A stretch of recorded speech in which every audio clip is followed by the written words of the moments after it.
What up? What up, what up, what up, what up? Welcome, welcome, welcome, ladies and gents. Germs and... Is there another thing for ladies? Germs? Ladies and germs? Is that what we say? Well, men are pretty disgusting. Anyways, what is up, everybody? Welcome, welcome, welcome. We're going to turn this bad boy down so I can actually hear myself think a little bit. What is up, everybody? Welcome to the KillJoy Jake YouTube channel, where, you know, we vibe and hang out and, I don't know, dick around, as they say. Welcome, welcome. Gunner's daring me to do an entire stream of watching Lazy Town Season 1 this weekend. Will anyone watch that, though, is the real question, Gunner. My God, Lazy Town, what a show. What a show. Cooking by the book, baby. Oh, get that Little John remix going. Cooking by the book. What? Oh, I can't do it, but you get the point. Glenn Howard's and his Freddy Krueger on Messenger. Jake, check them out. I'll check it out. Kyle, hell yeah, man. Thanks for being a KillJoy cult member. I appreciate the hell out of you. Thank you. Thank you, thank you. Villain Killing Dylan saying, howdy gang, what's up, Dylan? Welcome, welcome, welcome to the stream. Welcome. If I didn't say that 4 fucking times. Welcome, Dylan, for a 5th. Ethan the Goat is saying, am I allowed to talk about Ryan C. Shower's script yet? I just listened to it. You can talk about it, but, you know, not everyone else has read it, is what I'll say, Ethan. But I'm a fan of it. Well, read it. Not everyone else has listened to it. They read it with their ears, Ethan. Unless someone has a copy of the script, I don't fucking know. But it's pretty cool. If you guys haven't checked it out, I recommend it. Scream with Ryan C. Showers. Check it out. Check out the episode where they do a whole bit on Scream 7. They wrote a whole fucking script. How crazy is that? Check it out. It's pretty crazy. Pretty crazy stuff. Love it. Midnight TV, what's going on? What's up? What's up? Hello. Hello, hello. Thanks for being a KillJoy cult member, my friend. Movies and politics. 2 things that, ooh, do those mix? I don't know. Hello, hello, hello. What's up? I'm just being silly. I make fun of everybody tonight. I don't know what's going on, man. Jake's in a mood. What's up, Sarah? How's it going? Welcome, Sarah. Welcome, welcome, welcome. How you hanging? How you hanging? Hope everyone's hanging a little to the...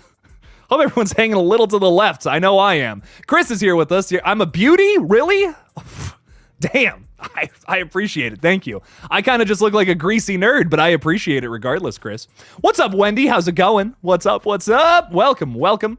Ladies and jerks. Okay, there we go. I like that one. Ladies, jerks, germs. Sure. I like it. Trevon King is saying, when are you going to review Ghost Ship? When? When is this happening? I need this to happen. Trayvon, maybe. Maybe I'll review Ghost Ship. It's been a while since I've seen that one, but I still remember it's got a lot of really fun moments to it. It's a fun movie. I dig it, man. Twilight Sparkle Fan 2006. Love the name. Always gets me a little bit. Can we just take a moment to appreciate the practical suits in the Five Nights at Freddy's movie? Absolutely. I know it's been 2 weeks, but it's top quality practical effects. No, without a doubt. Listen, there's no bad time to appreciate practical effects, especially in a world with shitty CGI. So I will never not appreciate that shit. I'll tell you what. Half the reason I'm going to see this movie is genuinely for the practical effects.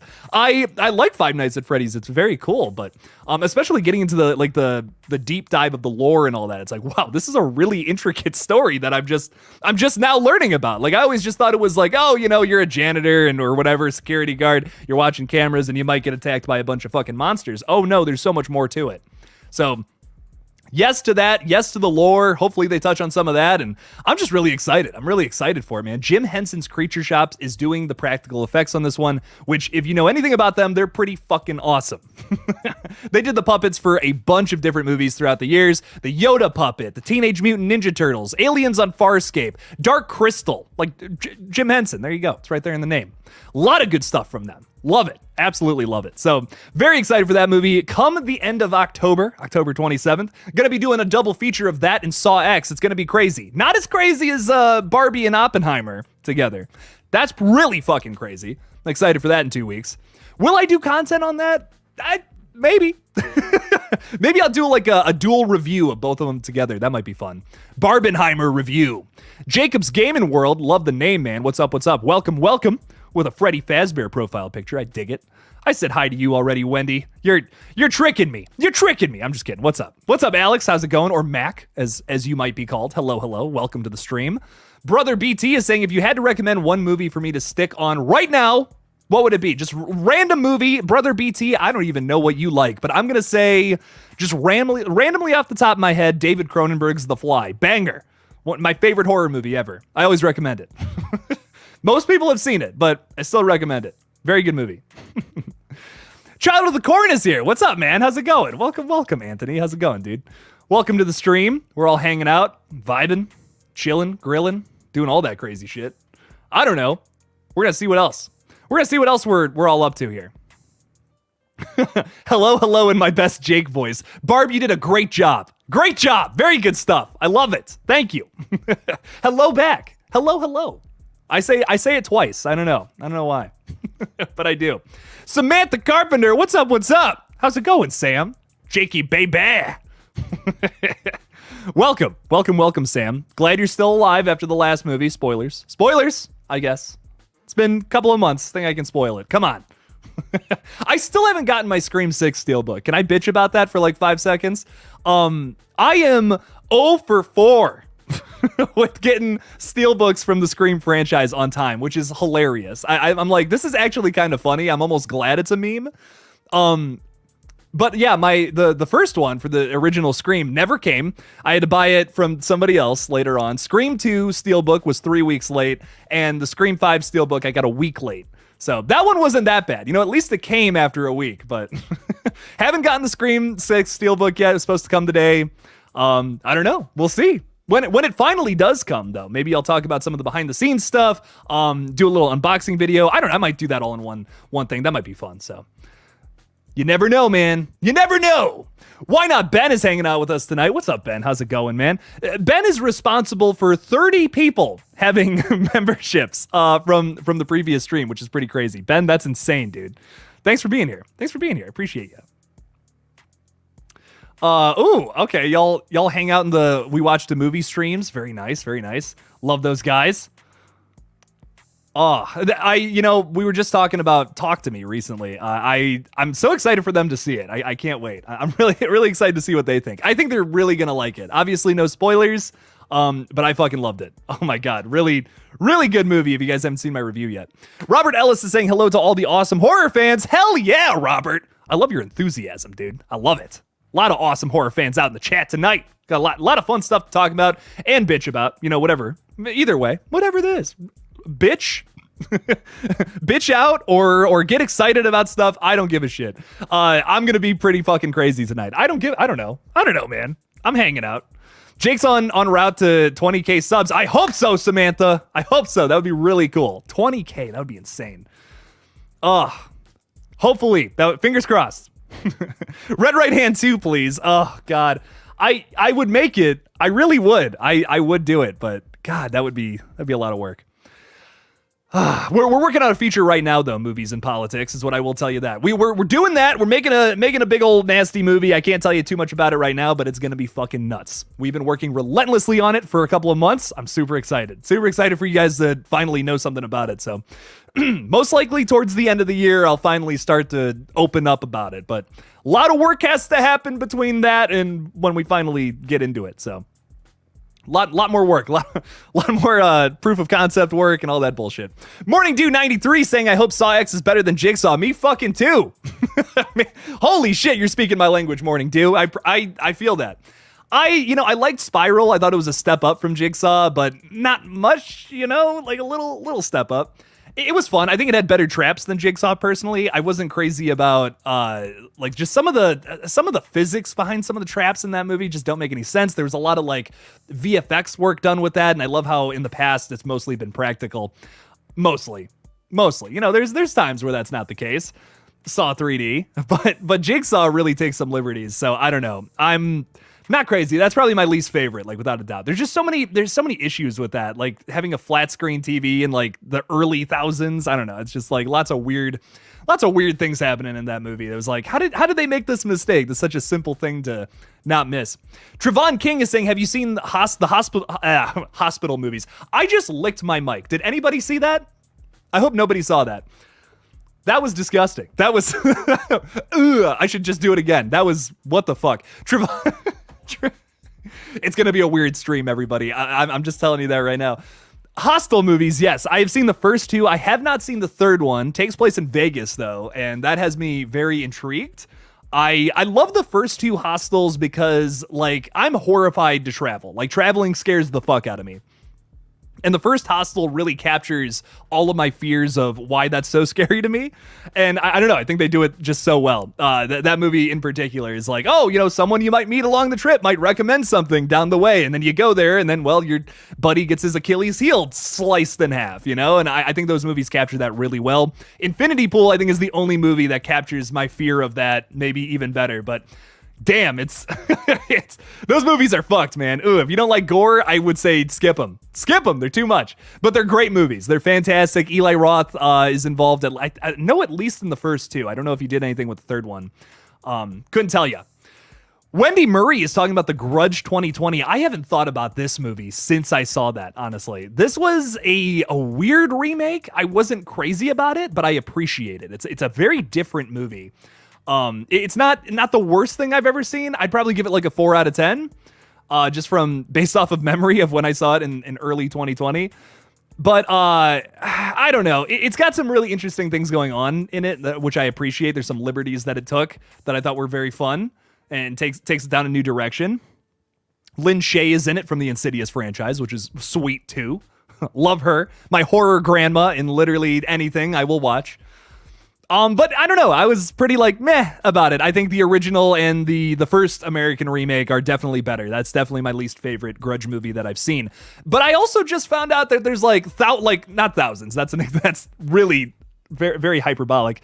There's a lot of fucking sequels to those movies, like the original and the first American remake. So maybe one day I'll sit down and watch those. That'd be crazy. Oh shit. Child of the Corn is throwing $2 in there. Thank you so much, my friend. I appreciate you. We got to get on a stream sometime, Anthony. If you want to hop on the trivia train, we're doing a trivia stream coming up real soon here. If you want to hop on that'd be pretty cool. Trying to get some other YouTubers all together for that one. I like The Fly more or The Thing epic remakes. Yeah, I mean, listen, talking about some of the best remakes of all time, you're looking at them right there. One and two, baby. I gotta give it to The Fly. I just like, these are like basically neck and neck. Like I said, 1 and 2 for remakes, but The Fly is it's always been my favorite horror movie. Like I realized that recently. I got The Fly box set maybe like a month or two ago. And I went through all those movies. I had never seen the originals. Went through all those movies and I got to David Cronenberg's The Fly, and it unlocked like all these memories that I had forgotten about of being a kid watching that movie for the first time and realizing how much I loved horror. Like that, I think that was the movie that made me realize I love movies like this. That was the movie. That was the one that gave me the realization in my head. So I got to give it to that one. Obviously I'm biased because that was one of my first big horror movies, but dude, The Thing's a masterpiece. Like we're talking about 2 11 out of 10s here. How can I possibly say one is better than the other? You know, I'm going just off of personal bias because one means something to me big time, where The Thing is just an excellent fucking movie with no issues. It's just perfect. Both of these are perfect. I don't know.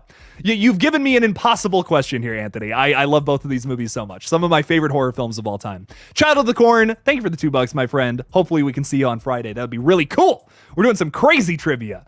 Via Sarah, of course, who's amazing, very helpful to the channel. She's crazy, and we love her. So thank you again for the $2. Appreciate it. Thank you. Michael Parton's throwing $5 in there too. Michael, thank you for the support, my friend. Saying, I'd love to make an R-rated Teenage Mutant Ninja Turtles that will be true to the comics and make it more like Deadpool. Ooh, okay. I would have Michelangelo gay and in a relationship. Okay, so I'm curious. So many questions based off of this. First of all, R-rated Teenage Mutant Ninja Turtles. Isn't that like, could we kind of do like The Fly thing here where it's about like these turtles who are fucking mutated? Maybe they have a little bit of humanity and sensibility to them, characteristics that would be like allow them to talk, but could they be monsters? Because like now I'm really thinking about this and I'm like, that's pretty fucking crazy. That would be cool. Teenage turtle monsters in the sewer that eat people. And maybe there's a giant rat too. Ratma's hanging out with them. And maybe he also knows karate. I don't fucking know. That's pretty cool. I dig this. Now, Michelangelo gay and in a relationship. This I'm very intrigued by, because I've always found it funny that like the Teenage Mutant Ninja Turtles like kind of have a love interest. Like just the concept of that in general has always been very funny to me. We're mammals. We are basically, primates with wieners and vaginas versus versus turtles who, don't really, don't do things like that, I guess is my point. So like, does Michelangelo find another turtle lover, I guess is my question here, or is it like a human? This is a really specific question, Michael. I apologize. You don't have to answer this, but I'm just curious. I'm just like, I'm just a curious little fella. Okay. I'm just curious here. Is Michelangelo and Donatello, like, are they all related to? I don't know enough about Teenage Mutant Ninja Turtles to really speak on this, is what I'm realizing halfway through this question. But there you Michael, I dig it though. R-rated TMNT, I dig that a lot. That's very cool. Very good stuff. Michael, thank you for the $5, my friend. I appreciate you. That would be sweet, man. Oh, do like a Toxic Avenger kind of thing, but with turtles. Oh, that would be sweet. Anything that takes place in the sewer, I'm here for, really. That's that's my big thing. Takes place in the sewer, bunch of animals mutated, eating people. I'm here for that. I really am. Why Not Ben and Barb have both gifted a KillJoy Jake membership. Thank you so much to both of you. You guys are the best. Appreciate y'all so much. So who got it? I'm curious. Antonio was gifted a membership by Why Not Ben. Hell yeah, Antonio. Very good stuff. And Jamie Hart. How about them apples? Look at that. Good shit. Love it. Thank you all so much for the support. I really appreciate you guys. Thank you. It's been a crazy month so far for horror movies and all that. I cannot believe I've been so lucky. I've been truly blessed as a human being to be able to see both of the big horror releases of this month already. I cannot wait for you guys to fucking see Talk to Me. Here's my thing. If you were disappointed with Insidious 5, with Insidious the Red Door, you were like, what the fuck was going on in that movie? Didn't care for it. Or maybe you really liked it. I saw very mixed reviews in my comment section for it. I was, pretty in the middle about it as well. What I'll say is, if that's how you feel about it, you will be so impressed with Talk to Me, because in a lot of ways it feels like Insidious, but mixed with like the fucking insanity and blood and guts of an Evil Dead movie. And I think that is just so special. That it's such a special and fun movie. And if you like paranormal shit, that's kind of your vibe. I think you'll really dig this one. I don't know. I can't say too much more without really spoiling it, but fuck, movie was great. Like, I think you guys will really enjoy it. I gave it a 9 out of 10, but check out my review. I had to go a little more in depth than that because that was very vague. But trying not to spoil anything, because there's a lot of little twists and surprises in there that are gonna have you going, whoa, oh my god, oh shit, damn. Sometimes I swear so much on a stream, I'm just wondering, like, is this just ever gonna, like, is the stream ever just gonna get shut down? Like, I'm trying to push it. I'm genuinely trying to push it to know where the limit is. Like, if I just say fuck enough times, is this just gonna get taken down? I don't know. One of these days, maybe right now, I just test it and just see how many fucks I can get out before YouTube's like, okay, hey, you stop that. Tugs on the leash a little bit. And I'm just like, ugh. That's what I'm worried about. All right, I'm rambling now. How's everyone doing in the chat? What's up? Make the Halloween returns like Friday Part 9. Ooh, interesting. And then make Halloween 15 between kills and ends. Lots of that is 15, right? Lots of unanswered questions, and Halloween really ends. Cut off his arms and legs. Well, we did get Michael brutally fucked up at the end of Halloween Ends, but you want to do kind of like I get kind of what you're saying there. That's pretty sick. I kind of dig that. I'm down for another Halloween just in general. I would love to see another movie that's Michael focused, genuinely, sometime in the future. It probably won't be, it won't be the longest wait, I don't think, until another Halloween comes out. I mean, those movies made a lot of money. Ends probably would have made even more money if once again, majority of people really enjoyed that one. It still made 100 million at the box office, and there's two factors there. If more people had, like, the general audience members had liked it more, word of mouth would have spread, more people would have showed up. If it also wasn't on Peacock, same day as release in theaters, would have made a bunch of money. They should have, like, with these streaming releases, I really think they should do like, okay, here's a movie that comes out. It's going to be on Peacock, but we're going to give it a theatrical run for the first week. Then the second week, put it on Peacock. Like 1 week for the theater, then rest of the runtime, put it on Peacock. Why not? I don't get it. I really don't get why they do that. That movie, Halloween Ends and Kills, would have made so much money. I don't know. Crazy stuff. Crazy stuff. Holy hell, imagine a Marvel symbiote slasher. I would love that. Venom or Carnage would be crazy with practical effects and an R rating. And maybe his eyes won't look like a bunch of nut. Because they do in those movies. I don't hate the Venom movies. Honestly, I really don't. I just don't think that they're very, like... I just don't think they're super special. Like, they're well executed, you know? I really can't say anything super negative about it. I mean, even like the second one, which is, you know, it's still like, okay, it's a solid superhero film, but it just doesn't like, it doesn't do anything to really break the mold. It's kind of just exactly what you would expect. And I just wish they did a little more. I don't know. It's just nothing where I'm like, oh, this is so iconic and fun. I'm not crazy about those movies. I wish I was too. I love Tom Hardy. I love Woody Harrelson. I wanted to like that movie so bad. Wasn't crazy about it though. It's fine. I give it a 5 out of 10. It was okay. It's all right. I want to start talking about, speaking of this, I want to start talking about the DCEU coming up. We have a lot of news coming up with that one. So I'm kind of thinking about covering it, but obviously that's not horror related, but I'm really excited for it. Like this is probably controversial, but I'm a huge fan of James Gunn, love his movies so much, would love to talk about this new Superman Legacy, especially with all the casting news we got today.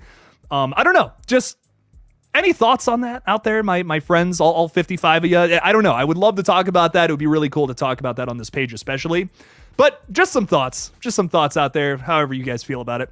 Child of the Corn throwing $2 out there. Anthony, again, I appreciate the hell out of you. Better franchise anthology project.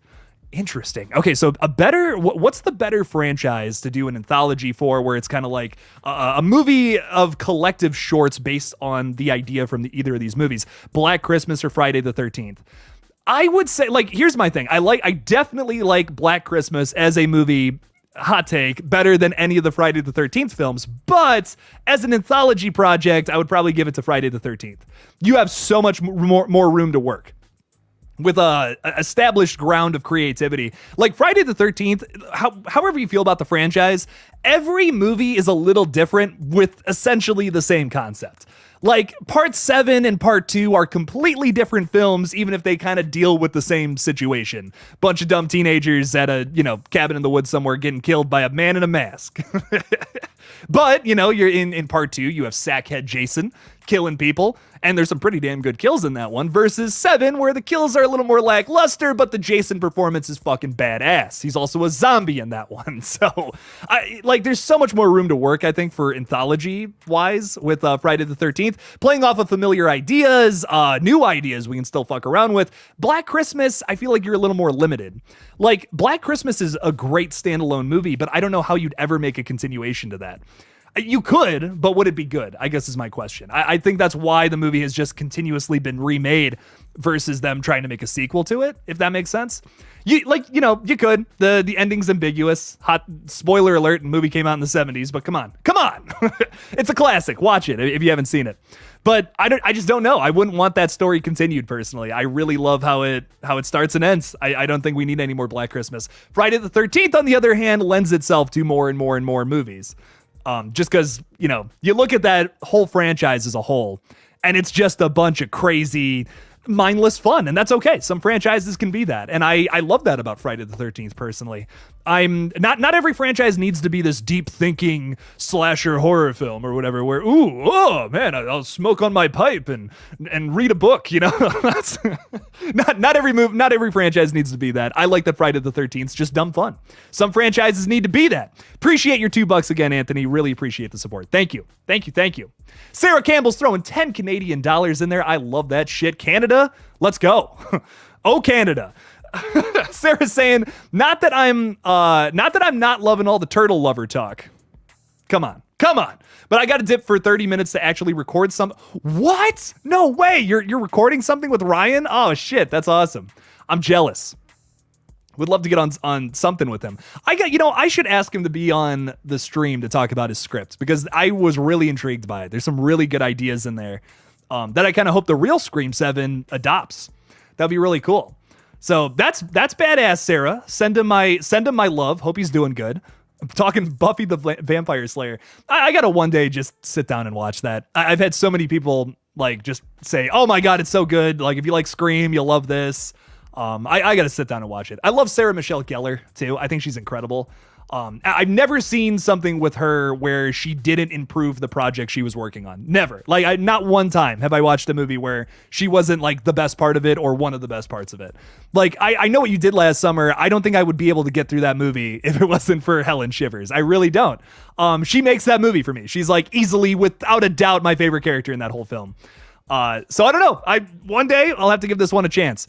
Have to check it out. But unfortunately, I didn't grow up with it. Well, like so many other folks out there did. But Sarah, I appreciate the support. Thank you so much. Hopefully Ryan's doing good today. A new podcast came out for him today, every Tuesday. So there you go. Very good stuff. Thank you again for the support, Sarah. Really appreciate it. You don't think that YouTube minds the cussery? You know, it's funny. They do. Unfortunately, they do. But I guess on live streams, you know, you get like 30 minutes into a stream. Yeah, you know, whatever. Who gives a fuck? Fuck, fuckity, fuck. No one gives a shit, I guess. But in the first 30 seconds of your video, though, oh no. You hear those little bleeps I put in the video. You think those are fun? You think those are fun for me to edit? No, I just want to say fuck. I don't care. It's too much fun. It's too much fun to say fuck, man. I gotta just keep doing it. Ghoul Games is saying I really enjoyed Insidious 5. I did too. I had some problems with the script, but besides that, I thought it was fucking banging. Direction was killer, out of this world. I think Patrick Wilson is clearly so passionate about this franchise, and I love that he was able to tell this story. I just wish there was more to it. You know, I wish that the ending wasn't what the ending was, but I still dig it. I think we could have done an even more punch to the face, you know, and given this story some weight. But I'm still okay. I'm okay with it. I know there's more coming too. We know that from, well, a few things. If it's the fact that we know that a 6th film is in the works, so there's that. But the ending of the film, you'll notice there's a little after the credits scene that's kind of fun. So trust me, I'm spoiling nothing. Trust me. If you haven't seen it yet, I spoiled nothing. You'll just have to see. Sean is saying Morbius is better than most movies, TBH. You know what? You're right. Honestly, I think that Hollywood should just stop producing films. Morbius made more $1 billion and blew everything else out of the water. I don't know why. I don't know why we keep making movies at this point. Morbius just was the best one. Nothing's going to ever top that. I agree, Sean. I really... What will ever be better than that? What can I say about the film that hasn't already been said? I want to point out I just lost 5 people after I said that. 5 people were like, yeah, nope, okay, getting the fuck out of here. Jesus Christ. Oh, that's so funny. Oh my God. That'd be really funny if I just kept talking about that. Okay, anyways, Johnny Hideout UK is throwing £2 in there. Got to read that correctly. Johnny, I really appreciate the support. Thank you. Best part of the week is KillJoy Live. Happy days. Hell yeah, Johnny. I appreciate that. Thank you, my friend. Thanks for being here, Johnny Hideout. Love it. I got to come to the UK, dude. I need a vacation. Jake needs a long-ass vacation, so maybe I'll come to the UK at some point. That would be great. That'd be really cool. Thank you for the support, my friend. I really appreciate you. Barb just gifted another KillJoy Jake membership. Barb is on fire tonight. I love it. Thank you so much. Thank you. Extron Voltron was gifted a membership. Extron, I see you. I see you out there. I don't know. Actually, I don't even know. I have not seen you, actually. But if you're there, I appreciate the hell out of you. Thank you. You lost me? Yeah, yep. I lost a lot of people, Hollywood guy. Funny you say that. That's so funny. Hollywood guy's throwing $5 in there too. Thank you for the support, man. Appreciate you. Saying, if you wrote the script for Scream, how would you reintroduce Sydney? So for Scream 7, and with the purpose of bringing back Sidney Prescott into the fold. So big thing for me would be I would want that Sydney's not coming back for anyone at this point. Like, the big thing that I would avoid is trying to have Sydney like just be reintroduced the same way she was in Scream 5. You can't do that again. Just wouldn't work. You already did it in Scream 5 because the character died. we've gone to crazy lengths to say, hey, this is the one way Sidney Prescott is getting involved with this shit again. So for her to get involved in the actual storyline of a new film, it would have to be something crucial like that, like beyond the death of a character. My ideas would be it would have to be Ghostface going after her and her family. So she would have to, like, you know, gang up with the other survivors to try to beat our new Ghostface.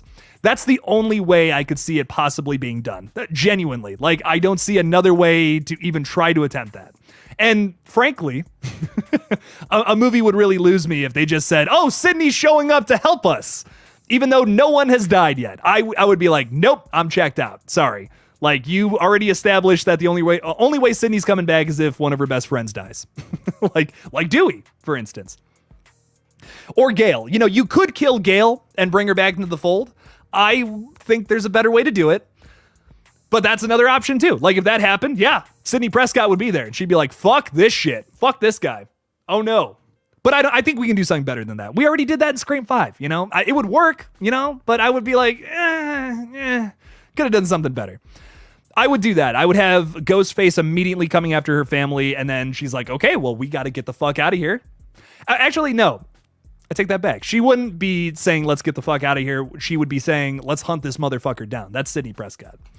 That's the only way we can do it at this point. If they bring Sidney back and they just are like, oh, she's just hanging out, she's on vacation, she just randomly runs into Sam or something. I don't know, man. I need a little more than that. But Hollywood Guy, appreciate the $5. Let's hope to see Neve Campbell back and paid well in Scream 7. That's what I'm hoping to see. Thank you for the support, my friend. Appreciate you. Was someone saying there's I know that live action Bambi is happening, but are you saying SpongeBob SquarePants Bloody Waters? Is this for real? Are you fucking with me, gangster bro? Because that's insane. Oh man. Listen, Winnie the Pooh Blood and Honey was fun and it was stupid. But we don't need a whole we don't need a whole array of these crazy silly slashers that are just kind of abusing older IPs like that. Not abusing, that's not fair to say.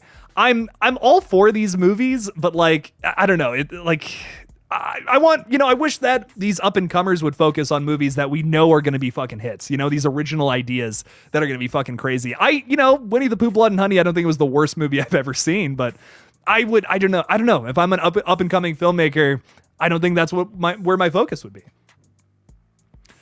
Official sponge horror, like it or not, Jake. Fuck. You know, listen, I can't argue with that. If it's happening, dude. But that's crazy. That one's a stretch. You know, that one's a wild. The whole thing would have to take place underwater. What is Patrick and a gigantic sponge coming after people on land? You know, we did a whole movie about why they can't be on land for too long. Shell City. Shell City. And they dry up. Come on, we've all seen it. We've all seen it. I'm a goofy goober. Yeah, you know it. That was probably the most like depressing I'm a goofy goober I've ever done in my life. I usually scream that in the middle of public. It's really fun. Brandon Wingert's thrown $2 in there. Thank you, Brandon. Appreciate your support. Saying if you had to remake Scream, who would be Sidney? You know, what's really funny. I've been seeing, we watched a movie, speaking of them, crazy, we're just talking about them all over the place. They've been posting on Twitter about like, if you had to remake Scream, like gun to your head, no other way, like no way out, you have to remake the original Scream. Who would you cast as all these characters? This is genuinely the one character I can't see being played by anyone else but Neve Campbell. Stu's the other one too. Stu and Sidney, I just don't see anybody else playing. Like, I could see someone playing Randy nowadays. I could see someone playing Billy. Most of the characters in that original, I'm sure you could find somebody. But man, I mean, you'd have to get, like, it's just such a specific type of character with Stu and the way he was portrayed in the original. Why would you have anyone else try to play him? You know, this is, I know this is against the question, but it's like, God, this is such a tough one to answer. For that reason, like, both of these characters are so specific in the way that they're portrayed, written, all these things. I just don't know how you could possibly attempt to do the same thing.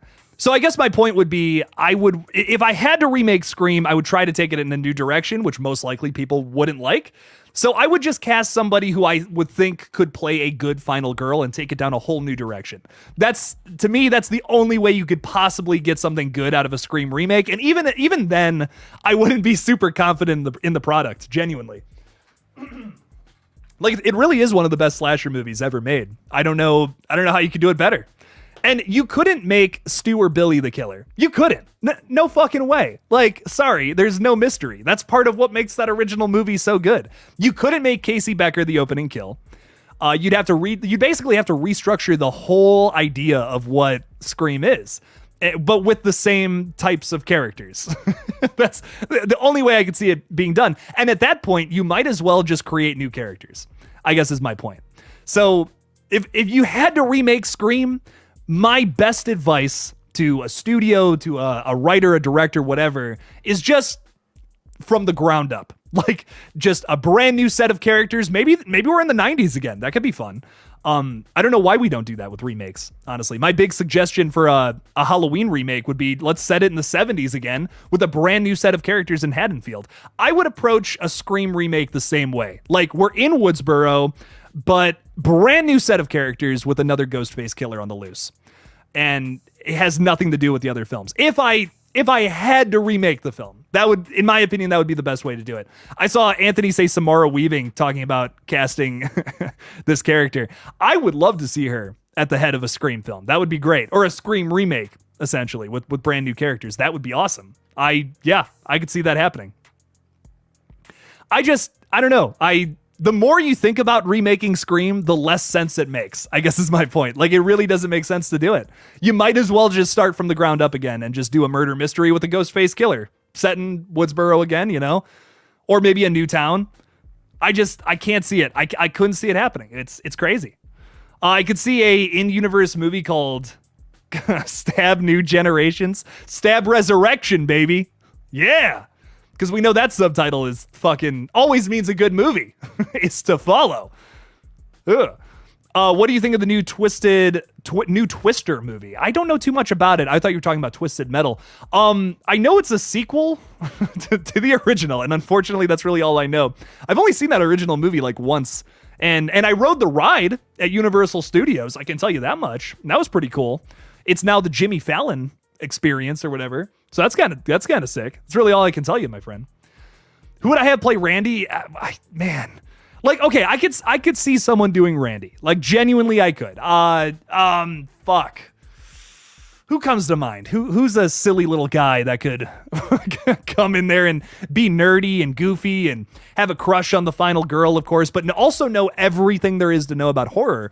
I would want to get somebody like... I would want to get like Dead Meat James or something, like James A. Janice, like a YouTuber. I think that would just be so fitting. Or what's Sean Clark up to? I would get like one of these people cast as Randy in the movie. I think that would just be so fitting. Horror fans would love that too. It's like it's a reference. You know what I mean? It's a reference in and of itself to cast somebody like a YouTuber or just some figure in the horror community. What about like Spencer from Ice Nine Kills? Maybe these people I'm suggesting are too old to play high school students. But still, if I had to pick somebody, I would want it to be like a YouTuber or just like a horror aficionado in real life to play the part, I guess is my point. I wouldn't want it to just be some actor who's kind of a dork. I see so many movies, remakes, whatever, do that, where they cast somebody like the best example off the top of my head is like Sissy Spacek in the original Carrie. She's perfectly casted, like 100% perfect casting for that original movie. So good. I don't know if it's one of my favorite De Palma films, but it's great. It's a fantastic movie with excellent casting. And then Chloe Grace Moretz plays her in one of the remakes, and I just don't think that's a very good choice. Like, Chloe Grace Moretz, I just think she doesn't fit that archetype of like weird girl who sits in the corner and doesn't want anyone to talk to her, very shy. She doesn't fit that archetype versus, some of the characters she's played in the past. It doesn't work very well, in my opinion. You'd have to cast somebody like that who's just like made for the role in a lot of ways. Like Sissy Spacek, great choice. Mia Goth in Pearl. Like, could you see anybody else playing that? I can't. I really can't. She's perfectly casted. I feel the same way about the original Scream. Like, a part of the magic of that movie is the casting. It would be so tough to do it any other way with anyone else. Johnny Hideout UK's throwing £2 in there again. Appreciate you again, Johnny. Thank you. If you had to do a Scream prequel, how would it be? God damn. Y'all are throwing some curveballs at me. Holy shit. Shit's tough.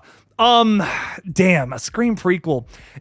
Once again, you would have to hit the nail on the head with casting. Like, I'm talking, you know how Dr. Sleep got like killer fucking versions of Shining-esque characters, like lookalikes is what I'm talking. Obviously, lots of makeup, lots of prosthetics, all that bullshit. You would have to get someone to look like a perfect recreation of Billy Loomis from the original. And I'm not talking Skeet Ulrich in Screams 5 and 6, where they just threw a little makeup on his face and dye in his hair. I'm talking you need to get a younger guy that looks like Billy Loomis and acts like him. And the hardest choice, the hardest casting choice, which I have no idea how they would figure this out, would be to do someone who's like Matthew Lillard, but younger. I don't know. I simply don't know how you could possibly do it. It would have to follow them. And like a year before the original Scream, everything that happened between maybe them and Roman and Maureen Prescott as well. I don't know. That's the only story I would want told in a Scream prequel, personally. So maybe they can figure that out. Maybe they can find that. That would be pretty cool. If they were able to cast something so perfectly like that. You could probably, like, theoretically, you could have Scott Foley come back for that. You know, if we're just talking theoretically. I could see that. I could see that happening, but man, you just couldn't have Skeet Ulrich and Matthew Lillard do it. They're just too old to play younger versions of themselves from that original film. I just don't think it would work. And it's a shame because I would love to see this. I would love to see this story played out. For real. It's something that we've only really gotten tastes of in some of the other sequels about how it all went down, but to see it all like a full go, send in like a Rogue One style movie to lead into that first film, with everything we know now about the events before the original Scream, from like Screams 3 and Scream 2, that would be really cool. Would give us some big insights maybe on everything that went down. You can incorporate Christina Carpenter into this storyline too. How'd she get knocked up? Maybe some of us would like to see that. It could be cool. Maybe we'll do flashbacks in a future movie. I'm never been against that. Would love to see that. Johnny, thank you for the £2. The 2, appreciate it. $1.99. Thank you, my friend. Brandon's throwing $2 in there too, saying Jesse Eisenberg is Randy. This is tough. This is tough for me. I see where you're coming from. I definitely could see that happening. Once again, little older now. Like if we were talking Jesse Eisenberg like 15 years ago, I could see it. But I don't know. Now I'm like, I don't know if that would work. I dig it though. Like definitely someone in this range could do it. Once again, I feel like Randy's got a very specific style of nerdy. Like he's not shy. You know what I mean? Like Randy is in no way a shy dude. Like I would never that would be the last thing I would use to describe him. And Jesse Eisenberg and like Michael Cera, great actors at playing like shy, nerds. Think like Zombieland. Think Zombieland. He's like, one day I'll be able to brush some girl's hair over her ear and give her a kiss. Yeah, I'm Jesse Eisenberg. I think that vibe, I don't know if that would work with Randy. Once again, I still staying true to what I said before. You'd have to spin these characters in a new direction. Trying to do the exact same thing as the original Scream wouldn't work. So maybe this would be a fun new route for Randy if he's a little more shy, even more dorky. Turkey. That's not even a word. Sounds like turkey. But I don't know. I'm on the fence about that one. I see where you're coming from though, Brandon, and I like it. I like the suggestion. But Randy's a little more outgoing. I mean, I just think about the first scene where you really meet him, like the fountain scene. He's talking about, her liver was in the mailbox, and all that shit. He's not shy. Like, he says a bunch of crazy bullshit, dude. So, I don't know. It's a tough one. I'm sorry. I can go back and forth on that all day. That's crazy. Brandon, thank you for the $2, though. I really appreciate you, man. Thank you. Perry is throwing $5 in there, too. Perry, I really appreciate your support. And everybody else, too. Thank you. Saying KillJoy Jake in Scream 7. Oh, I would love to play Randy. Oh God, I would. That would be so much fun. Playing the Randy in a Scream film, it would be an honor.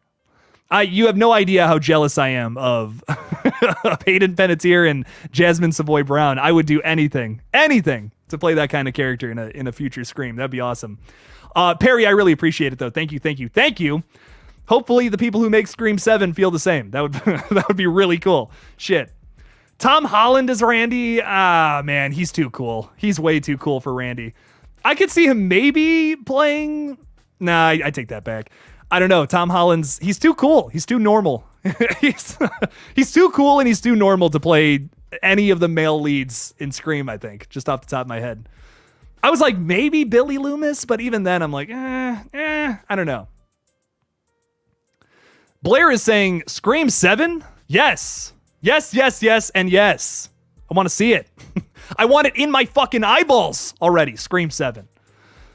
Daniels J is with us. What's up? What's up? Saying, how you doing, Jake? I'm good. You know, Jake's a little tired. Jake is a little tired, but we're almost towards I'm taking a big old break tomorrow morning, and I can't wait. Can't wait for it. Old Jake needs it. It's been a crazy fucking week, but a very eventful one and a good one to say the least. So Jake needs a nap, but I'm chilling, man. We're chilling. We're having a fun time, and I love it. Pete, oh my God, Ty, you know what? I hate that you would be, this is what they would do. This is what they would cast, dude. They would cast him as Pete Davidson as Stu. I don't hate Pete Davidson. I've never understood the hate for him. I feel like a lot of people just came out of the woodworks one day and was like, yeah, we hate Pete Davidson because he, you know, he boned Kim Kardashian. So now we all hate him. I don't get it. He's fine. I'm indifferent to Pete Davidson. I'm like, he was funny on SNL. That's my only take. But him playing Stu would not work. Like, I'm sorry. I just don't. Oh man, that would be like, that's a Chris Pratt as Mario situation in my opinion, where I'm just like, why? Like, what? Just because he's funny, we're putting him in this funny role? That's funny, man. Joey XYZ is saying Christina has a bloodlust just like Billy because Tara had a look in her eyes just like Sam. And there's a stupid I'm not going to read it that way. And there's a stupid theory that Stu is her father. No way, but her killer genes coming from Mama would be cool. Would be. You left me on a cliffhanger here, Joey. Christina has a bloodlust though. I'm interested in that. But we gotta. It's tough. It's tough, you know? I've said this before, but I'm very abrasive to any character family members being like a red herring or a killer in a future film. I'm okay with the red herring, but if they end up going the route where it's like, oh, we made this character suspicious and they're the killer, bam, and it's a family member, I'm going to roll my eyes at that. Like, Scream 7 desperately needs to make someone the killer who is not a family member. We've done it so many times, man. Like, most of the sequels, except for one of them, is not a family member killer. And that realization really sent me down this holy shit, man. Like, damn, they got to figure some shit out, dude. they got to figure some shit out with all that. I'm just really hoping we have a killer who's not a family member with a wildly different motive than anything we've seen in the past. I don't think it's that hard, frankly, but we'll just have to see. We'll just have to see, though. If I had to play Ghostface, what would your motive be? I would love to see a Ghostface who's just in it for the thrill. Like, in it because they just felt like it. We haven't seen that before. And frankly, I'd love to see it because this is something that would be like a mind blower in the third act. Because maybe there's little clues the whole time as to what their motive could be, and it's sending you down like this alley, this way, whatever. You're like, oh, maybe the killer is this person's father or whatever. Maybe the killer is related to Billy somehow. You know, just things like, just random shit like that, where it's like, it's throwing you different directions. The killer, whoever they are leaving little trails behind for you to follow. But maybe this Ghostface is just like, I just enjoy killing people, and I decided to do it in a Ghostface mask. And I wanted to kill you too, because, you know, like I want to kill Sam and Tara and all them. I think that could be fun. I think that could really be fun. We could see one of the most evil killers yet, and we haven't done that before. Frankly, that's another reason why I'm just so drawn to that. Just something where it's not you ruined my family, so now I'm getting my revenge. I just don't want to see that again. Just for the love of God, do anything besides that, and I'll take it. Further, Johnny, I really appreciate you. Thank you so much for the support. If you keep saying things like that, J-Man, then I will continue to ignore you. So there you go. You're on screen for the whole world to see. There you go. There you go, buddy. What is Alex saying here? Scream turning into Fast and Furious. It's all about family. Yeah. Yep. You said it. Took the thoughts right out of my brain, sent them to your mouth, and you put them right there. That's what I've been thinking.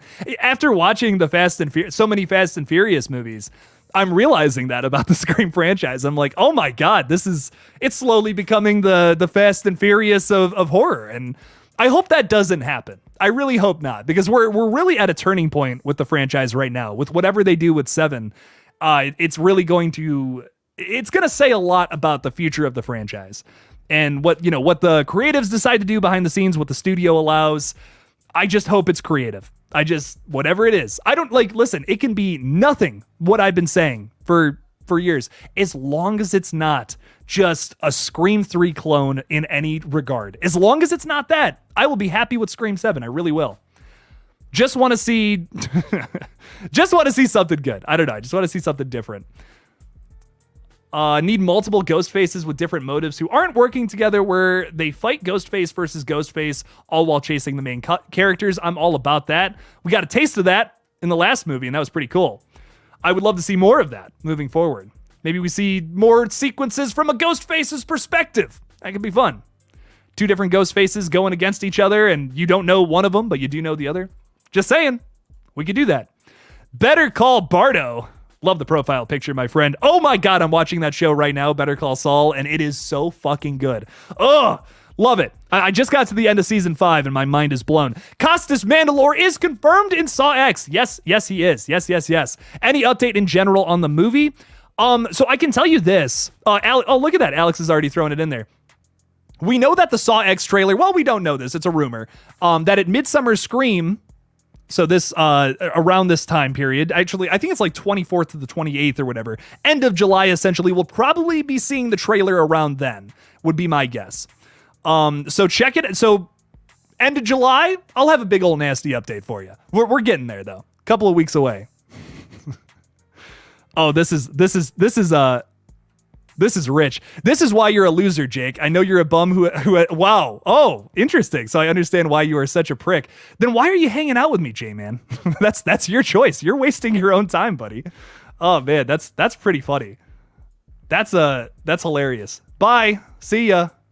I have this little band button, and it's fantastic. I love it. It's one of my favorite buttons. If anyone annoys me, I can just hit it, and they're gone, and they don't realize they're gone. That's the best part too. So, J-Man, I'll give you that. At least you know you're gone, and I can't see anything you say anymore. Funny shit. Yeah, and Saw X, it is coming out in October, as we know. Same day as Five Nights at Freddy's. So do a little double feature. I said this earlier, but you can do Barbenheimer in like 2 weeks. And then you can do 5 Nights at Saw X. 10 Nights at Jigsaws. 10 Nights at Jigsaws. There we go. That's what I'm calling it. 10 Nights at Jigsaws. I like it.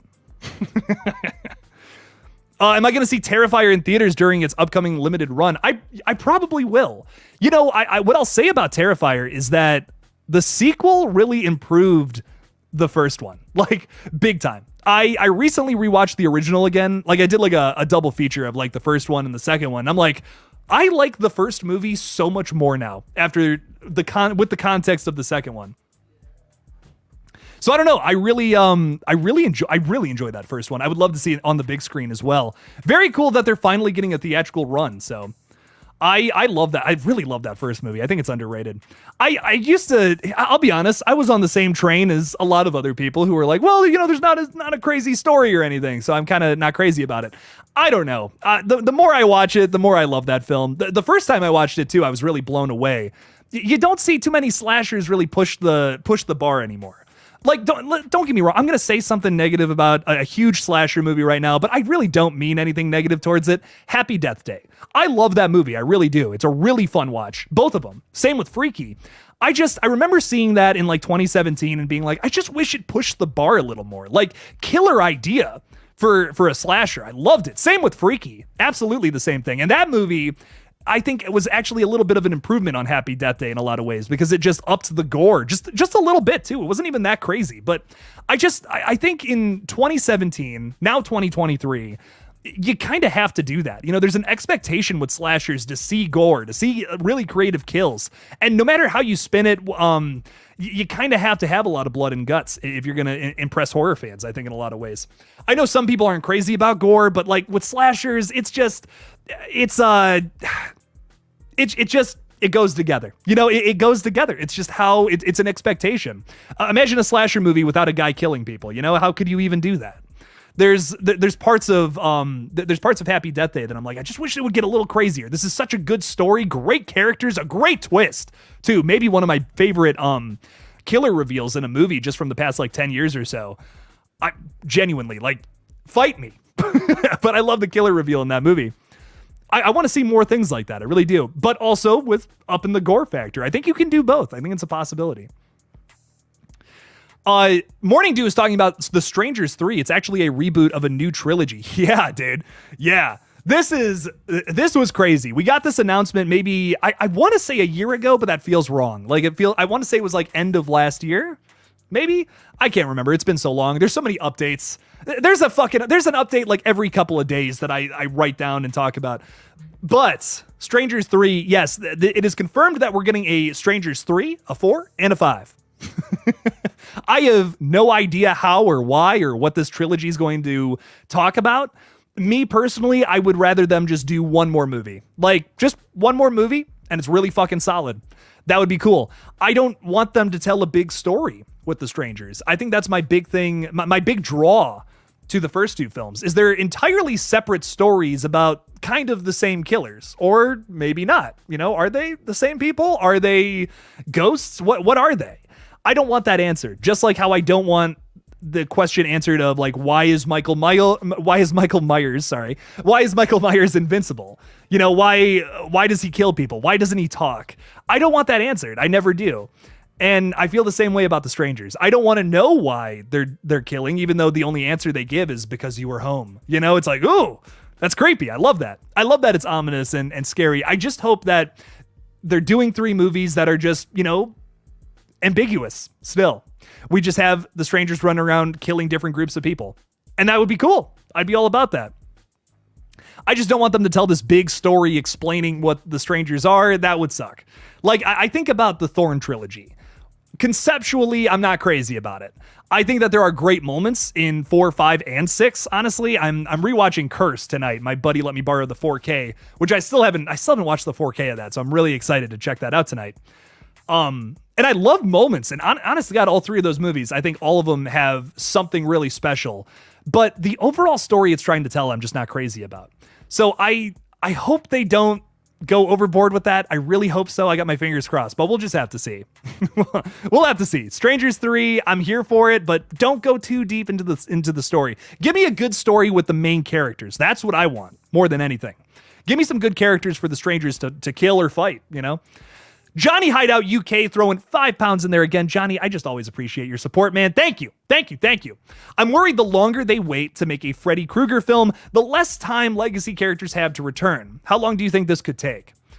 Great question. But what I will say is there's been a lot of rumblings, like a shit ton of talk about it. So if it's going to happen, it's probably going to happen soon, I'd imagine. With Scream being so successful, with Halloween being so successful, Crystal Lake coming up real soon here, and a new Friday the 13th movie on the way, maybe. I just think this has got to happen soon. It would be crazy for them not to, honestly. Even if it sucks, it would be crazy for them not to put out some kind of effort, not some kind of project, whatever. If it's a series, a movie, whatever, you're losing money doing it. Even if it sucks. Like, here's the thing. Even if Crystal Lake sucks, it's going to be responsible for many, many new Peacock subscriptions. I can tell you that much. And it might suck. I'm very 50-50 on it. It might suck. It might not be great. Might tell a story I don't really care about. But I'm still going to check it out. I'm still going to review it. I'm still excited for it. And if they do a Freddy Krueger series, if they do a new Freddy movie, I just hope that it happens soon, because this is the time. This is the time now while horror is still on this crazy up and up. And I just hope we get something soon. Hopefully they don't rush it, and it is good, of course. But now is the time.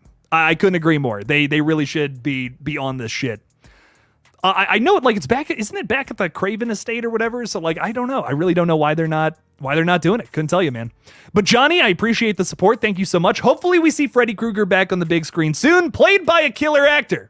Got my fingers crossed for Glenn Howerton or Richard Brake, but we'll just have to see. Thank you so much for the support, my friend. Thank you. That always sparks a conversation whenever you talk about casting Freddy Krueger. I really respect everyone's opinions. I think everyone's got a really good take on why Freddy Krueger should or shouldn't be played by another actor, if it can only be Robert Englund, if you're like, oh, it's got to be, this person, it's got to be this person. This is a tough thing to cast. Like, this is not going to be an easy movie to cast if it does move forward. There's no way they're going to just be like, oh, yep, okay, we got this guy as Freddy Krueger. It's like casting Superman, frankly. It's not going to be easy, and it's going to make or break the movie, depending on who they get. Jacob Browning is joining us. What's up, Jacob? How's it going? What's up? How's it going, man? Welcome.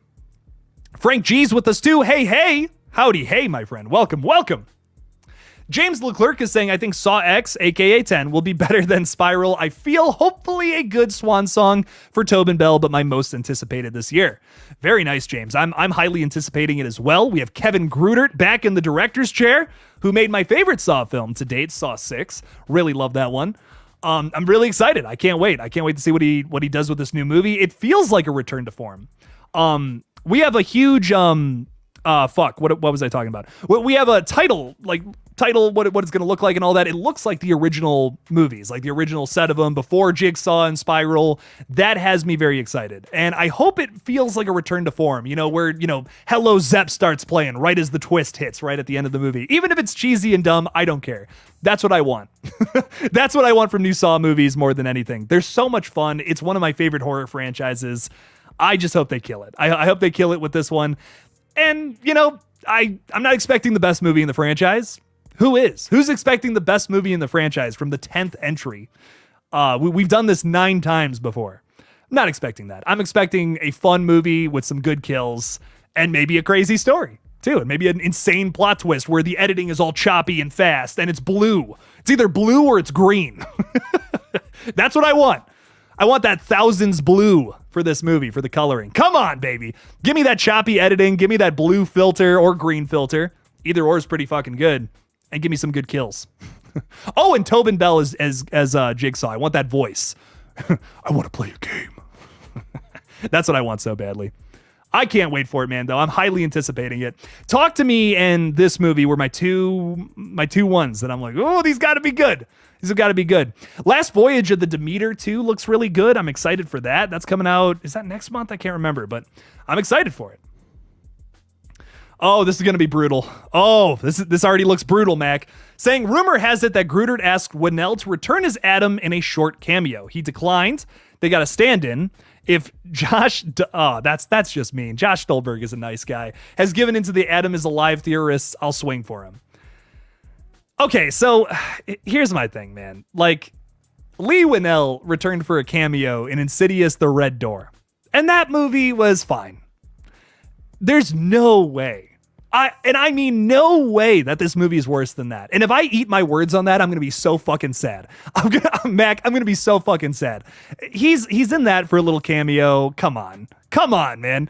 I don't know, but I'm just really hoping this movie's good. Kevin Gruder's great too. He did the editing on basically every Saw film to date, except for the last 2. So I don't know. This guy knows Saw. He knows Saw like the back of his hand. If any, like besides James Wan and Lee Winnell, I think Kevin Grudert is next up on the plate for someone who knows this franchise very well. He's going to do it justice. And once again, I'm not expecting the best movie in the franchise. Nobody is, and nobody should be. But it's going to be fun at the very least. I want to see good traps. That's what I'm going to be satisfied by. Is Spiral like the greatest story ever told in this franchise? No, not by a long shot. The twist you can see coming from a mile away. But the traps are phenomenal. I fucking love all the traps. That beginning one with the tongue, dude. Oh, shit. The fingers, the glass bottles, they're all memorable. The tar. Oh, that's awesome. I don't know. Like, say what you want about Spiral, but I love the traps in that one. Very consistent. And I can't say that about all the other Saw films. But the twist sucks. It does. It does. Twist is not good. Could see it coming from a mile away, but it's still fun. Still a fun movie. And I'm expecting the same from Saw X. I don't know. I'm not anticipating this to be like the greatest movie in the franchise, just like how I wasn't anticipating that with Insidious 5. But as long as they deliver on what us fans are here for, gore, crazy editing, Tobin Bell giving like a great performance, which is maybe too great for the movie that he's in, I'm here for it, dude. If we get that, cool. I'm happy. Glad we got another one of those. It's not going to be better. It's not going to be better than most of the other movies in this franchise, but what do you expect from entry number 10? All right, anyways, what else do we got going on here? These guys are still old, but Michael Keaton for Beetlejuice or Bill Moseley for Chop Top would be perfect for Freddy. Bill Moseley would be an excellent choice, I think, for Freddy, without a doubt. And Michael Keaton is possibly my favorite actor of all time. I realized recently, like, every movie that I like just really fucking love in some capacity that's outside of the realm of horror involves Michael Keaton, which I think is just so interesting. I don't know. Very, very cool. So I would love to see Michael Keaton in more horror. I'm excited for Beetlejuice too. I am. I've never been crazy about the first Beetlejuice. It's good. It's a good movie. It really is. I enjoy it. But is it my favorite of all time? I don't know. But Michael Keaton's great in it. Same with just about everyone else in the cast. It's a cool movie. It's very fun. Bill Moseley as Chop Top, though. That bringing that energy to Freddy would be so interesting. It's so different. That's so different. So, Freddy Krueger, the big thing that makes him tick is the fact that he's having a fucking blast killing teenagers. And I get that same energy from Chop Top and TCM too. So if they could bring that like chaotic batshit energy from Chop Top to Freddy Krueger, it would be a different portrayal, but one that fulfills all the needs you would have to have with something like a character like Freddy. I'd be down for it. I really would. I would love to see Freddy's backstory dealt with on screen too a little more. If we do a remake, because why not? It's never been handled well, in my opinion, even though it's got a lot of potential. So if we can, take that idea and just, kind of get out all the kinks essentially and make it, actually work and not suck like how some of the sequels fuck it up, I'm here for it. I'm down. There's so much room to work in a Nightmare on Elm Street sequel, I think. So I would absolutely be down for that.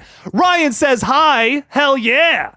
Hope Ryan's doing good. I gotta have him. I gotta ask him, and I can't remember the other guy's name, unfortunately, off the top of my head. But the two people that wrote the script for their podcast, I'd love to have them on. Just break it down, talk about it, and maybe the future of the Scream franchise, what they want from it, what they want to see.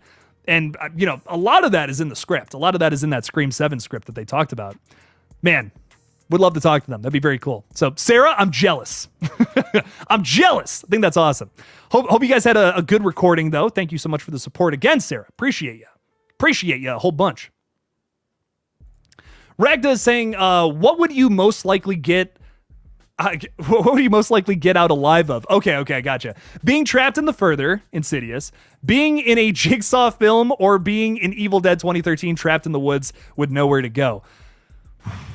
Okay, so out of all three of these situations, I think the one I would want to be in the most, and trust me, none of these situations sound good. I would want to be trapped in the further. I think that would be the one I'd be able to navigate the best, because, like, here's the thing. If I'm in a saw trap, you're most likely not getting out of that. Or you're losing a limb or a finger or your eyeball because you have to get a fucking key that's lodged behind your eye for some reason, however you got that in there.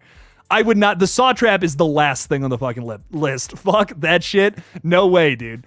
Evil Dead 2013 would also suck because I would not be the one who opened the book, but I can't trust the 4 other people in the cabin with me who might open it, So I don't have as much control in that situation as I would like.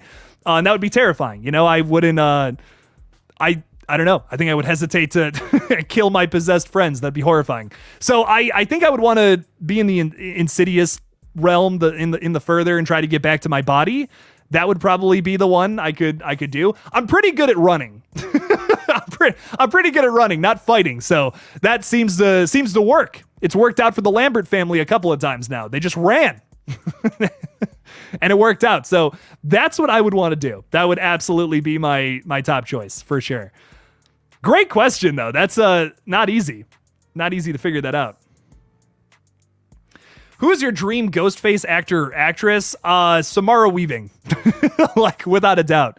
I wish we could have seen her as a Ghostface in Scream 6, but hey, I'll take opening kill. That's cool too. I think she plays villains so well. She has two very unique villains.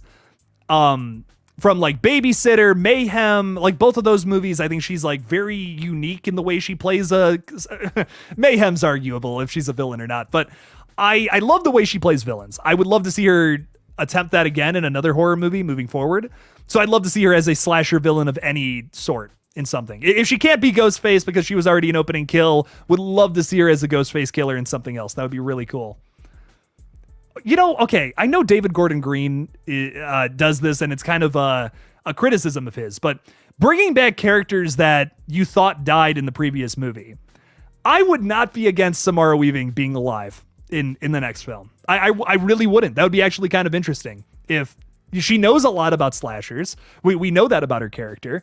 What if she lived through that? Is there a possibility of that happening? I mean, listen, Chad survived at the end of 6. Anything's possible.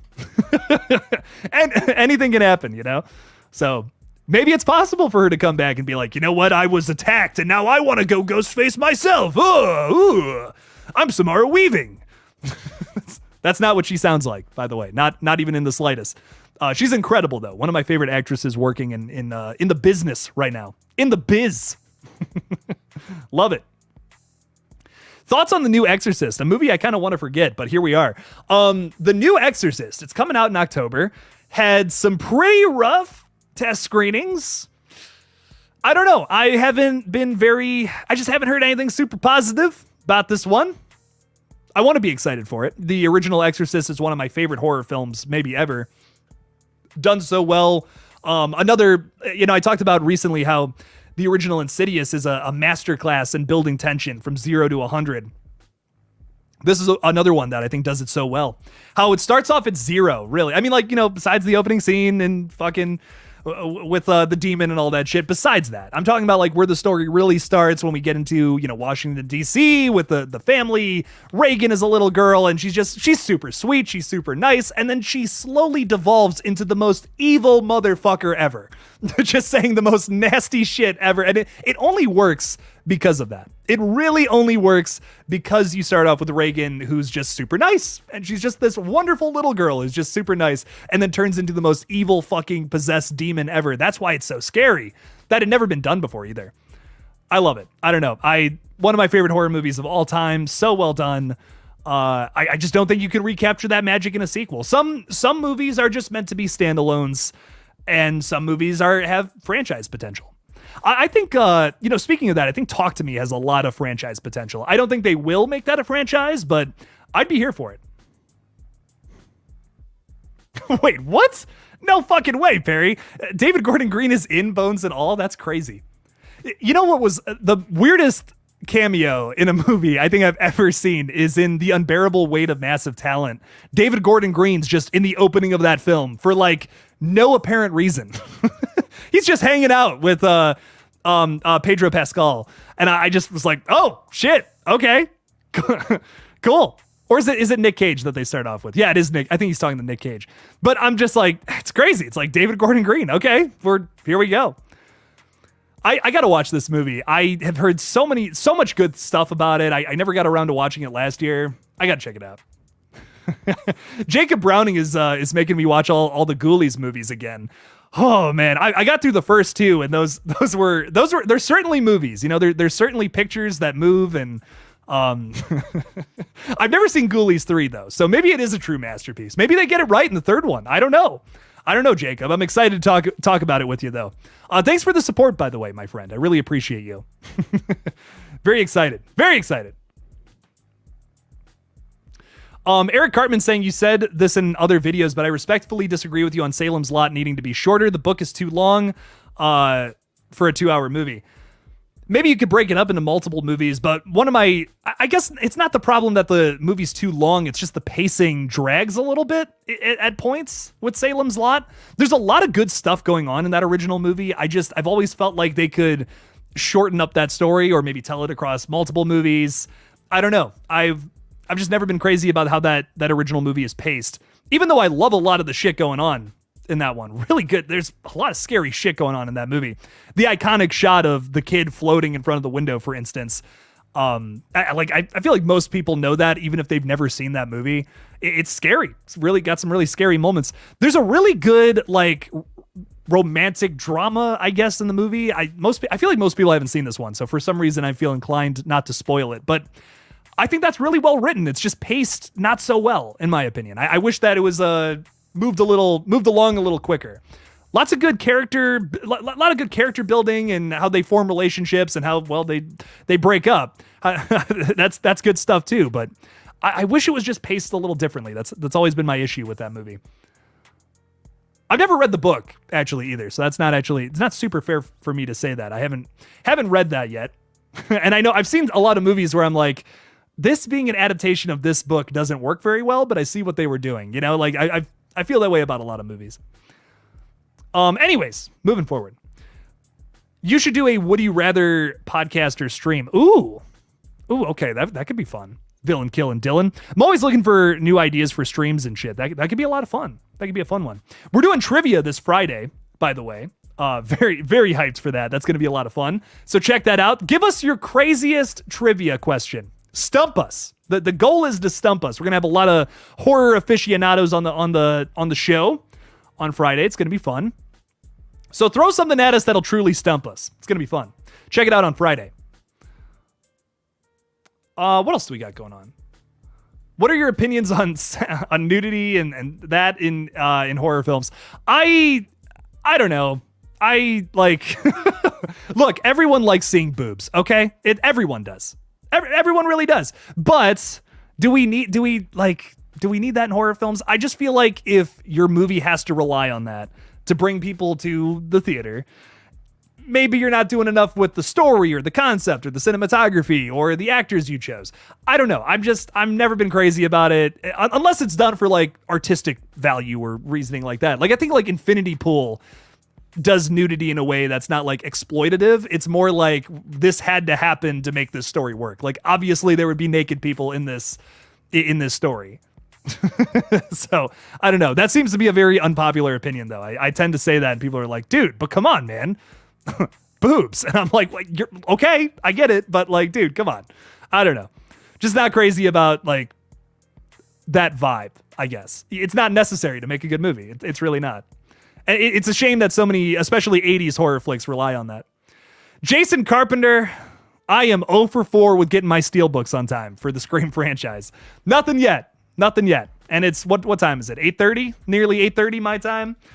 I saw the mail truck come too. Came right up to the mailbox. No steelbook. Very sad. Very sad. Nothing. Did not get it today, which makes me sad, but that's okay. We'll get it. Maybe we'll get it eventually, or maybe it won't come. Oh shit. But you never know, Jason. You never know. Joey is saying, wait for Fridays that a YouTube. It's going to be on YouTube. It's going to be live. It's going to be fun. It's going to be a very fun one. So, join us on Friday. It'll be there at 7 o'clock. Look at Sarah's already throwing it in there in the chat. Sarah's running it. She's awesome. Everyone can watch. And if you want to throw out a super chat or something and be like, oh, I got a good question for you. I'm going to stump all you guys. Make us look like idiots. It'll be a really fun time. The orgy had to happen in Infinity Pool to further the story, guys. Come on. It did. Look, would those characters not do that though? like those characters would totally do that. That was part of the point I was trying to say. Trust me. Well, you don't have to trust me. I don't know. If you disagree, that's fine. But I think it's a necessary part of the story to me to show how animalistic these characters have become. I love that movie. That's going to be my favorite horror film of the year. I don't see anything topping that. Fuck, what a good movie. Can't stop talking about that. It's crazy. It's just, I see, and another thing about that movie is I see so many movies where it's just people talking. It's just people talking and furthering the story. I don't know, man. I'm just like, if you can further the story in a way like that, where you have people cloning each other, we're killing the clones, we're having this crazy, like, super trippy, supernatural orgy thing happening on screen. Cool. Like, do that shit versus people just talking to each other. You can make that interesting. Of course you can. But I think there's so many movies that miss out on doing something really exciting and fun, and they just don't push the envelope enough. Like, I've seen so many movies like that lately. And I don't know. I wish more movies would try to push it into a realm of something that's not safe, out of a comfort zone of typical writing. And when I really do see something like that, like Talk to Me is a great example. It really just gets me excited. I'm like, oh shit, that stood out. There's a joke in that movie, which I won't spoil, that's so funny, and like you would never see this in any other movie. Like it's because the Raka Raka guys were behind that film that this joke is in there. And I love it. Oh my God, it's a lot of good movies. A lot of good movies, man. Oh, okay. Your most anticipated horror film of the year is Eli Roth's Thanksgiving. Patrick Dempsey starring in it. Addison Rae. Who the fuck else is in that movie? I know those two. But I'm very hyped for this. This is going to be a very fun little simple slasher. I'm not expecting them to do anything more than that. And I hope that's all it is. Shit. God, I'm excited. I love that trailer too. That's always been one of my favorite faux trailers from like the Grindhouse stuff. Like I love, Don't from Edgar Wright is hilarious. The Rob Zombie one is batshit insane and so just Rob Zombie feeling. I don't even know how else to explain that, but yes, this one's gonna be fun. I think the reason this one sticks out to me is because in that Thanksgiving trailer, you get this one shot of this teenage, I don't want to say teenager, but she like jumps on a fucking knife and it like stabs her. Yeah. In there. That's like horrifying. It's like, oh my God, a new fear has been unlocked. And I hope they recreate that for the actual movie. Anyway, Sarah Campbell gifted another KillJoy Jake membership. Sarah, thank you. Appreciate that. To Creep N666. Creeping? Like creeping around? Okay. I love it. Very good stuff. Thank you, my friend. We gotta talk about Talk to Me sometime. That was insane. We do, man. We do. I'm so glad we both got to see that. Shit, what a movie. what a movie. No spoilers in the chat, but I loved it. I was like, yes. Oh, thank you for finally doing something new with paranormal shit.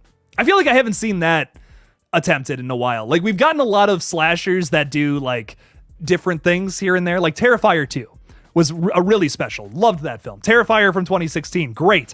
Happy Death Day. Freaky. Big standouts. Love those those are huge milestones for the slasher subgenre. But paranormal stuff has been just Conjuring sequels or, Exorcist movies that all kind of do the same stuff lately. Nothing has really stood out big time. I always forget the name of this fucking movie. The Cleansing Hour was a big standout for me. I thought that really tried to do something new and it was successful. It's unfortunately underrated. I see nobody talking about this movie, but I loved it. It really tried to do something new with the paranormal concept and I enjoyed it. It was very different. But Talk to Me is the first like big mainstream horror film to really do something new with that. And I appreciated the hell out of it. It was great. I won't elaborate. Once again, no spoilers, but you guys will enjoy it. If you like movies like, The Conjuring, Insidious, all of that, but you also like Evil Dead, something like Evil Dead where it's like bloody and gory, kind of dealing with paranormal forces as well, you're going to enjoy it. Happy Death Day 2, Ashley, was a lot of fun. I really enjoyed it. It definitely leaned more into the comedy side of what was so great about the original. It loses a lot of the horror elements, though. And, my thing, I was just talking about this, actually. I'm glad that Happy Death Day has been a focus of this stream. I love talking about these movies so much. Lots to talk about with these ones. But Happy Death Day 2, my thing about it was leaving the theater for the first Happy Death Day. I was just thinking to myself, that was great, but it needed to push the gore envelope just a little more. Like make that movie just a little gorier and bloodier. That's a masterpiece. Happy Death Day 2 just gets goofier and sillier. And that's not bad. Like all the jokes are great in Happy Death Day 2. It's a really funny movie. It furthers the story in a lot of really good ways too. But I wish they would have gotten crazier with the kills. Not too many kills in that one. And when it does happen, it's not great. The mystery is also pretty undercooked. Didn't love the reveal in that one. Where in the first one, it's great. It's like, shit. I didn't see that coming. Genuinely didn't think it would be that person. They had me convinced it was another person. I was like, oh, okay, Happy Death Day. You pulled the wool over my eyes. I appreciate that. I don't know. Happy Death Day 2, a lot of great moments in it. A lot of great emotional moments in that one too. Damn, I don't know. A lot of good stuff. Rogda's asking a really man, you're going to hit me in the feels here. You're going to make me all self-aware and shit. Are your day-to-day conversations a lot of the time about movies and shows? Honestly, if you say yes, I can't blame you, because that's me 24/7 talking about The Idol, Black Mirror, AHS, Euphoria. Like, yes, but like, I think you have to know when you're talking to someone when they don't want to talk about the thing you're talking about. Does that make sense? Like, not everyone's into horror movies, and that's fine, you know? So I don't bring it up all the time. There are plenty of other things I can talk about. I'm also very big into like, not really big into sports, but I can talk about it, you know? Like, I understand sports and shit, so I like that. I like a lot of other things too. Lots of things I can talk about, but this is just my favorite thing to talk about. So whenever I do meet someone who's like, hey, let's talk about horror movies, I'm like, oh shit, let's fucking go. Yeah. But unfortunately, that's not all the time. I try to, I find myself talking about like Scream or a new movie that just released that I'm hyped about, and the other person's just like, okay, yeah, sweet. And I'll be like, okay, I gotta bring it back. Talking too much about this. So I will catch myself doing that sometimes. That's very funny. Can't wait to see Talk to Me. The trailer got me excited. Good. Wendy, good. That makes me so happy. I've seen so many people who are like, oh, the trailer looks trash. It looks generic. God, I can't believe that they're even releasing this movie. Like, get better ideas, Hollywood. And I'm just like, everything about that just irks me a little bit. I respect all of y'all's opinions. I really do. But like, we all complain about trailers showing way too much nowadays. And they do. They really do. Like, I think Insidious is a bad example. The Black Phone, I think that trailer just ruined everything fun about that movie, which really makes me sad. I probably would have liked the movie even more if I hadn't seen all of the biggest scares from it before the movie even came out. And then we get a trailer like Talk to Me that's very vague. You can barely tell what the movie's about, but it's intriguing because of some of the visuals you get to see in there. And then it's like, people complain that it didn't show enough. I'm like, there's no pleasing people. there's no pleasing people, man. It's crazy. Me personally, I'm like, I want a trailer to do exactly what that Talk to Me trailer did. Like, it just shows you little images that are like, what the fuck is this? Like, for example, the kangaroo. There's like a half a second shot of a kangaroo in the trailer for Talk to Me. I won't tell you what kind of role that plays in the film, but it's important, and it gets it gets the noodle working up here. So I think that's great. I don't know. To me, I love trailers like that where I'm like, I can't piece together the whole puzzle yet. You kind of need like a Pepe Sylvia board to start connecting dots and being like, oh, in the mail room, this person's doing this. I love that shit. Get me going on my crazy conspiracy theories with the trailer. Don't give me all the pieces to the puzzle. That's what I want. That's what I want to see. Jacob Browning is saying, I got to meet Richard Brake at the Full Moon Horror Con. Very nice. I'm so jealous. Richard Brake is... just a phenomenal creature actor. Legendary. Absolutely legendary. He was so kind. He signed my Barbarian poster for free. Nice. And talked with me about his favorite horror movies. Nice, man. That's awesome. That's fantastic, Jacob. That's awesome. I'm a little jealous, but I'm happy for you. That's sick. Oh my God. Richard, I would love to meet Richard Brake. My buddies, Sean, Christian, and Andrew, they all got to meet Richard Brake, and afterwards, I remember like the next day at like whatever horror con they were at, my buddy Sean goes into the bathroom and he's like washing his hands, and he looks over and Richard Brake is just right there. And he's like, hi, Richard. Guy's just like, how's it going, man? It's crazy. It's like just Richard Brake just right there. It's nuts. That's what I love about horror cons, man. You'll just be walking around and you're talking to, like, I remember I was talking to some buddies at Horror Hound earlier this year. We're just talking, we're hanging out, and David Howard Thornton walks right by them. And I'm just like, hey, David, like that. What's up, Art the fucking clown? How's it going, man? It's crazy. Like, it's nutty. I got to go to like 100 more of those in my lifetime. That would be awesome.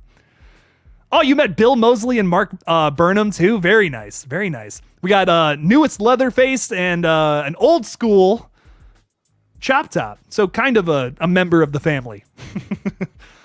Nice. Very nice. Very nice. I would love to meet both of those fellas. Bill Moseley, I would love to meet. I think he's got to be just super cool. You don't play a character like Chop Top and you don't end up being cool. Come on. Super cool. What's your favorite horror movie? Scream 1, Sixth, Babysitter, Killer Queen, Terrifier 2, or The Conjuring, The Devil Made Me Do It? Out of all of those, I'd probably have to go... It's really tough. Maybe the original Scream, but Terrifier 2... It's definitely between Scream and Terrifier 2. Like, really good movies here. I think Scream 1 is better character work. Terrifier 2 is better kills. Damn, that's really tough because I think there's great things about both of these movies. I'd probably have to go with Scream. I think I'd probably have to go with Scream. Way more important to the horror genre. Great reveals throughout. And even then, it still has really good kills, too, even if they're a little cheesy, but they're fun. You know, they're fun. The sound effect when Tatum's head gets crushed in the, in the garage door is great.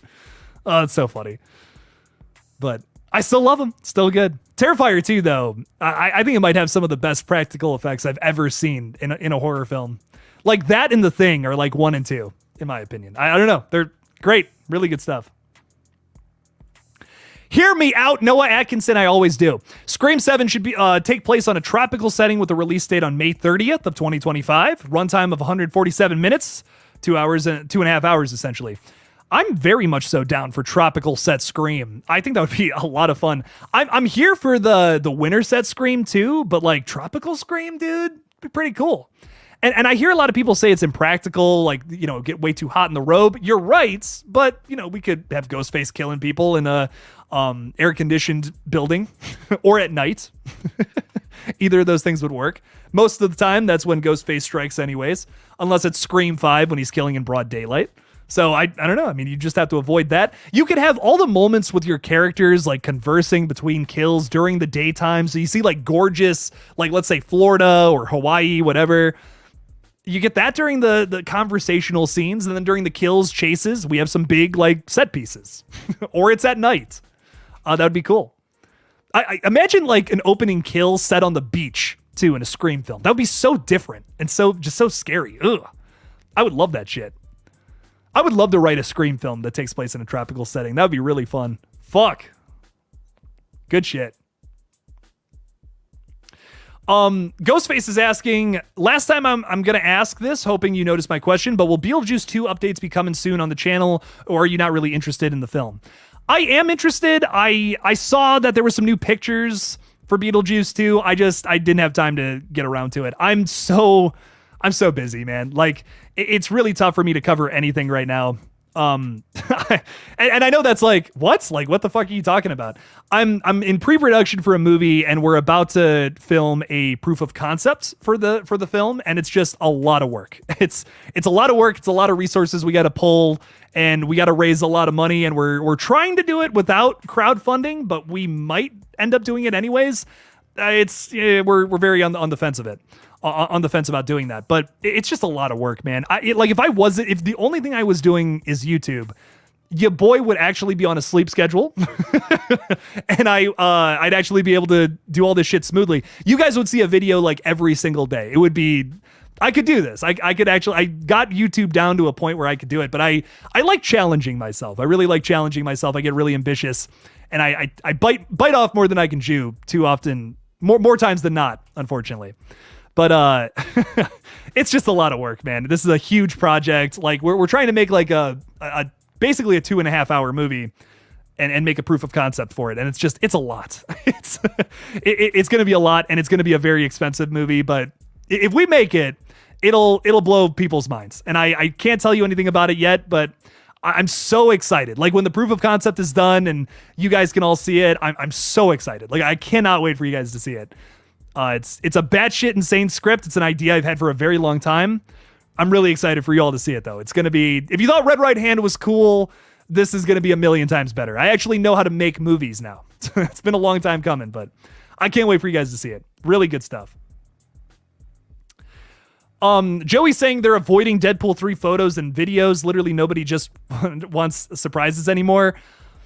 What I'll say about those without spoiling anything, Joey, like, I don't think it really does spoil anything. Like, the only thing that they've spoiled about the movie, in my opinion, is, like, the cameos.